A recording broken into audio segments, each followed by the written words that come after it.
देखुन इलेक्शन समय प्रत्येक प्रतिनिधि प्रत्येक दल तांकर कथा रखिले मु बलांगीरवासी को आंतरिक तो धन्यवाद दूची कि से आमको आशीर्वाद देले गोटे सुजोग देले बलांगीर सेवा करने लगी समर्थन देकर जितेले आगामी 5 वर्ष जहाँ जहाँ मु संकल्प पत्र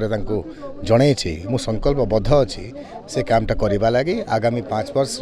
बलांगीर को अपराध मुक्त विकसित आ ग्रीन बलांगीर बनवा लगी मुझे संकल्पबद्ध को जाऊँगी विजय श्रेय से मत साहय कर आशीर्वाद देते काम करने लगी आम